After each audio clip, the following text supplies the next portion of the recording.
goodness, I'm late today. I basically had one of those nights where you don't sleep and you're up at 2 in the morning. and, so then I'm out, on the couch here for some time. But anyway, I was asked a question. I was asked to speak on the topic of surrender, in the spiritual path. And so, I think a lot of people have a mistaken notion about surrender, that because you get to realization at the last step by absolute surrender, like in my case, when I sat down to meditate that day, all of a sudden that great fear rose, and it was, and the way I explain it is like being in the Grand Canyon. It's pitch black at night. There's that big drop there, and you're compelled to go forward. Okay? So what happened in that case, I knew I had done everything I could do to that point.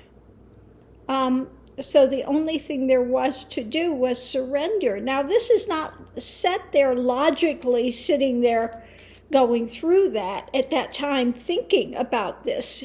It's like that quick.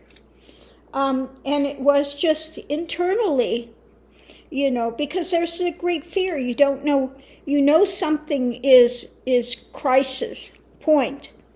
You don't know whether you're going to be, possessed. You don't know if you're going to die the death, total death. It's that type of terror that's there, of the unknown, absolute unknown. And at that split seconds, it was on the altar of truth I lay myself. And that was it, That was immediately what went through, okay? And then what happened at that point, boom, because it happens by grace. Now, when I say it happens by grace, that doesn't mean, like you hear these satsang sellers say, that there's nothing to get, there's nowhere to go, you're already that, so don't do anything.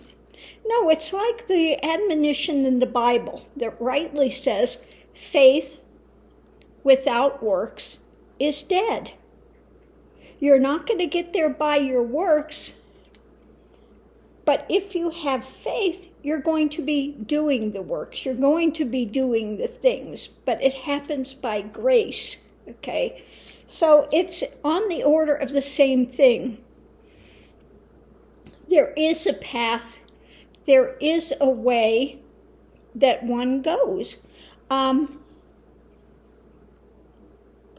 when everything dismantles, and I think this is where the conundrum of confusion comes in, because at the moment of that dismantling, when the only thing that at that point is the divine is, that spark of life, that pure being, without coverings, that what do the Buddhists want to say, the original mind, so many ways that this is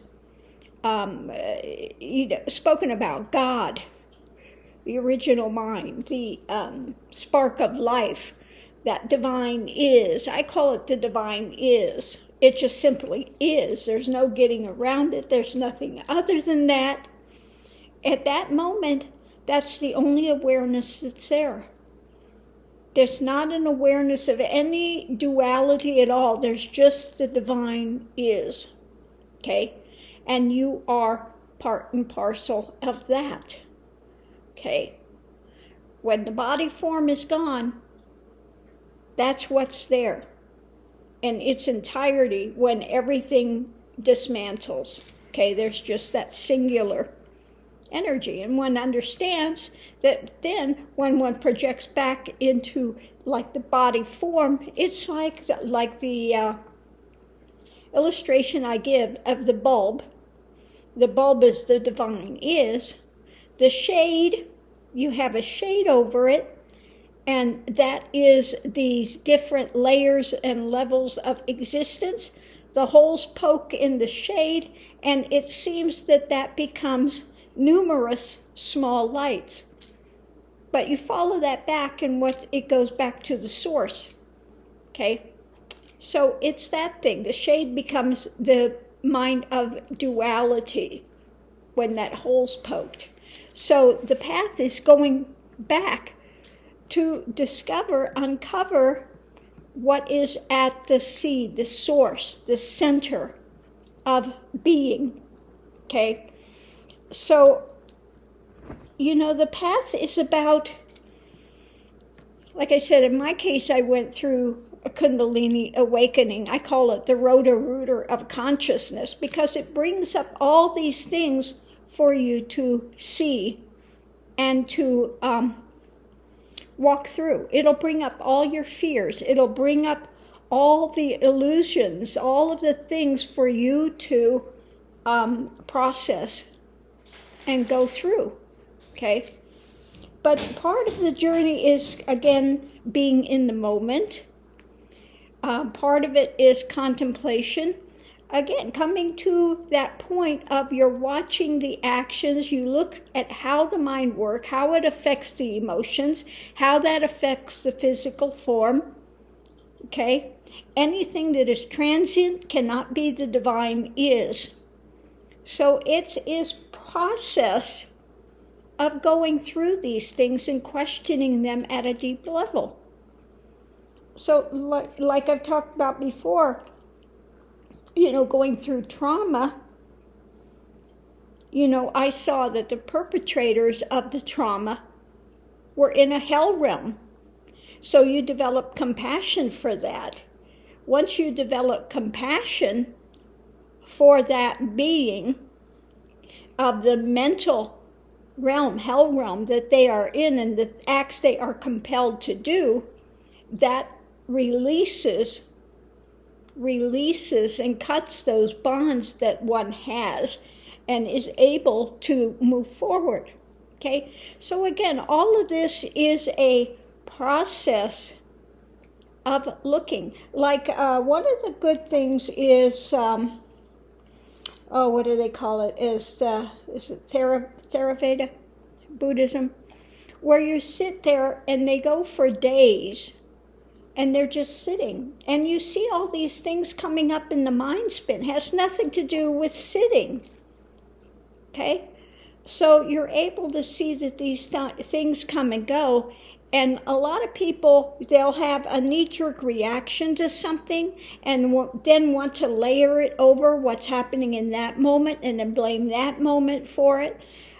So some of this, again, aids in that process of seeing and coming to a more clarity about how these things work.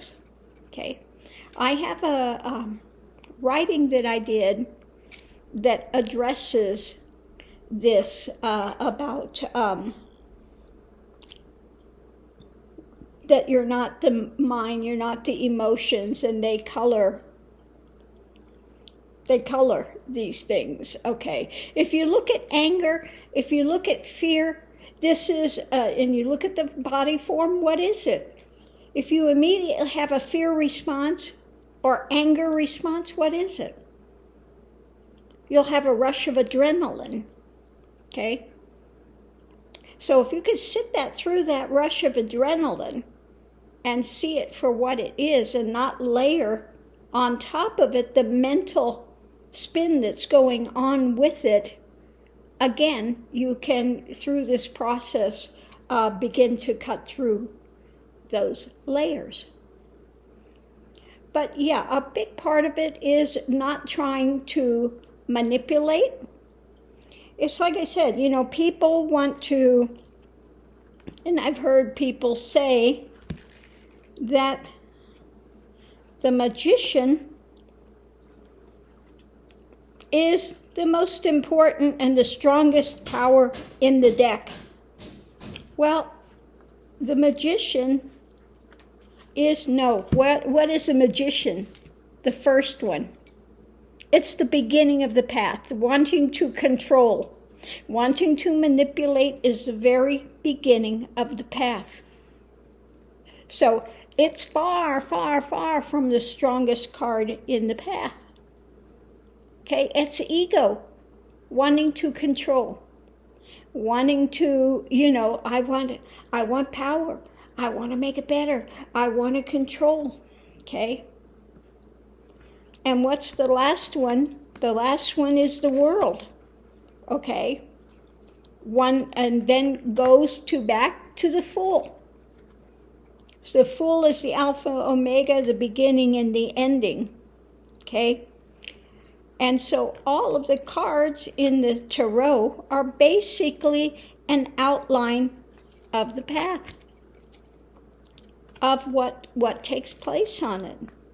But the end point is the world. One has, it's know yourself, okay? Know yourself. The world at once collapses after the illusion of duality collapses, and then one sees the whole existence again. You come back to the zero. The divine is, okay? And you see the projections of the world for what they are, okay? And then one again goes on the next layer of the journey, okay? So yeah, a part of it is surrendering, but there is work to be done. There is work to be done. And you get to the end point and you have to surrender. It's not about gaining powers. It's not about, that type of control. It's coming to balance. I call it 0 point balance, a reset, or a coming to the original mind. Buddhism says it's the original mind of clarity, okay? Rather than the soap opera that one is living in most of the lifetime. People are having their own soap opera that they're starring in, okay? So yeah, a big part of it is going with the flow, acceptance of things, changing things that you can change, but also acceptance rather than, and again, when I say acceptance, I don't mean, kowtowing to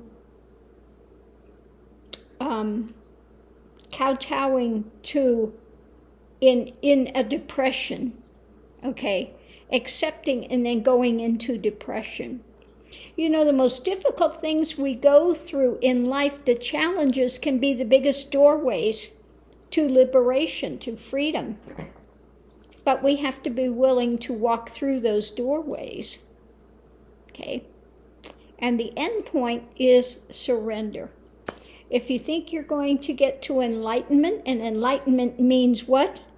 That you're going to be, and this is what a lot of them tout, you're going to be powerful. You're going to be the magician. You're going to be able to control. No, that's the beginning of the path. And some of those things do come up, of being able to control. Now, when my path first was pretty early stages, in the magician part of the path, was able to, create rain, was able to get parking places, was able to do, a lot of these things. Then you find out that these things are, that they're ephemeral. They're nothing in the scheme of things, and then you move past that. And you go through the whole of the path, okay? You go through the whole of the path. What's the last of the the last point of the mental realm. Okay? The end. Okay? The end. Surrender. Surrendering all this stuff, all this pain, surrendering all of it, not carrying it anymore, surrendering it all. And then what happens? One comes back into knowledge. Okay? So, yeah. So I'm going to leave this here. Hopefully you have not become more confused with this talk today, because I know surrender, some people see it as a weakness. Well, it depends on what you're surrendering into, okay? When you're surrendering into the divine is, and you are trusting it in the midst of absolute terror, okay, that's not a weakness, okay? That's not a weakness. So don't surrender into the pity party. Don't surrender into the poor me saga. Be willing to look deeper. And then when you get to that ultimate crisis point, one surrenders. Or one surrenders and sees that where we are going and the things that we are finding, that the really difficult things, are doorways of opportunity to move forward. So thanks for tuning in. Thank you for your question. I do so appreciate those. And I'll see you online. Now I'll go see what they left at my door.